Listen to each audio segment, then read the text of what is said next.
नमस्कार मित्रों, अश्विनी सेज में आपका स्वागत है। मित्रों, आज चर्चा हाल में संभल में हिंसा हुई, लाठीचार्ज हुआ, फायरिंग हुई, 5 लोगों की मौत हुई, कई लोग घायल हुए।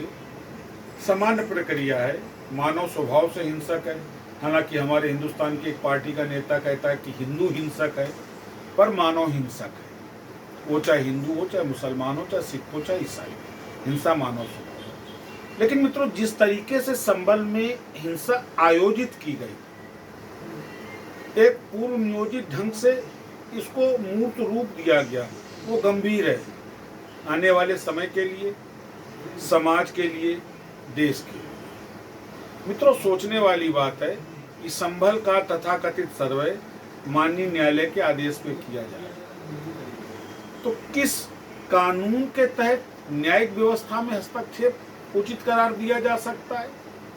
अगर आप न्यायिक प्रक्रिया से संतुष्ट नहीं तो अपीलों का प्रावधान है, डिस्ट्रिक्ट जज है, हाई कोर्ट है, सुप्रीम कोर्ट है।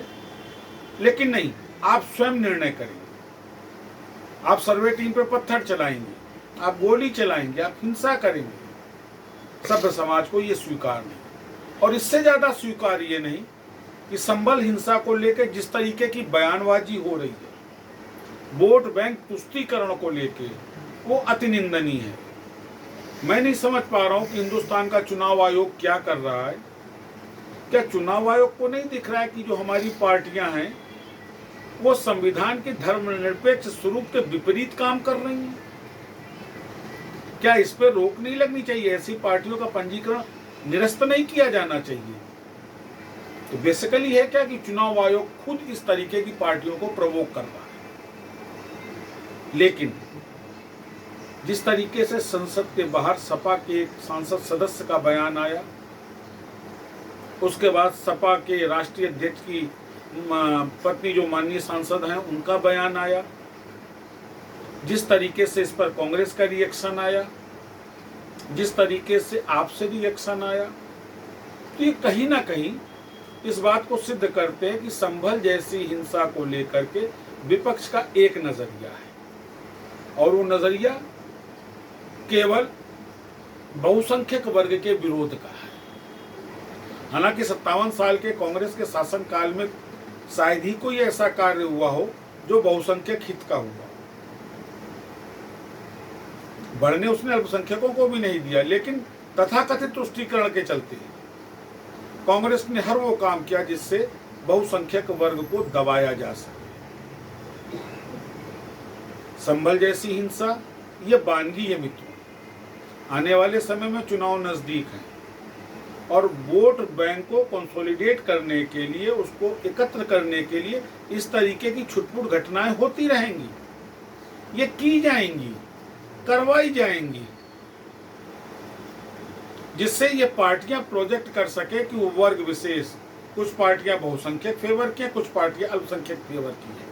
पर इन सब के बीच में एक महत्वपूर्ण प्रश्न फिर भी जिंदा रहेगा, क्या न्यायिक प्रक्रिया में इस तरीके का हस्तक्षेप भारत के संविधान या भारत की जनता को स्वीकार होना चाहिए? समय आ गया है कि इस तरीके की गंदी राजनीति और गंदी मानसिकता के राजनेताओं का समाज को बहिष्कार करना चाहिए। सिरे से खारिज करिए ऐसे नेतृत्व को, जो नेतृत्व देश की समरसता को प्रभावित कर रहा हो, जो नेतृत्व देश के संविधान की मूल आत्मा की हत्या कर रहा हो। हाथ में किताब लेके, संविधान लिखी हुई किताब लेकर के आप संविधान की रक्षा नहीं कर सकते। संविधान की रक्षा तब होगी जब संविधान की मंशा अनुरूप देश की सरकार जनकल्याणकारी होगी, जब देश में रूल ऑफ लॉ लागू होगा, कानून का राज्य होगा,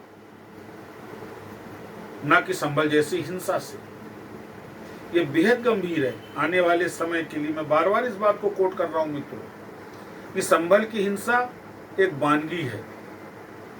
24 समाप्त हो रहा है, 27 में चुनाव है, 29 में चुनाव है प्रदेश में, लेकिन ये शुरुआत हो रही है। जिस तरीके की कुछ घटनाएं अभी हाल में घटित हुई हैं, ये सारी घटनाएं, ये एक प्रयोग है, ये संयोग नहीं है, ये एक प्रयोग है कि किसी तरीके से भारत की आंतरिक और सामाजिक व्यवस्था को प्रभावित किया जाए, और इसके पीछे केवल इन पार्टियों का एक लक्ष्य है, वो है सत्ता प्राप्त करना। आप समझ सकते हैं कि ये पार्टियां जनता के हित के लिए काम नहीं कर रही, ये पार्टियां केवल सत्ता प्राप्ति के लिए काम कर रही हैं, और इस बात को हिंदुस्तान के मतदाताओं को समझना पड़ेगा। एक गंभीर विषय के साथ सोच के छोड़ के जा रहा हूँ दोस्तों, विचार करिएगा कि संभल की हिंसा एक प्रयोग है या संयोग। फिर मुलाकात करूंगा। नमस्कार।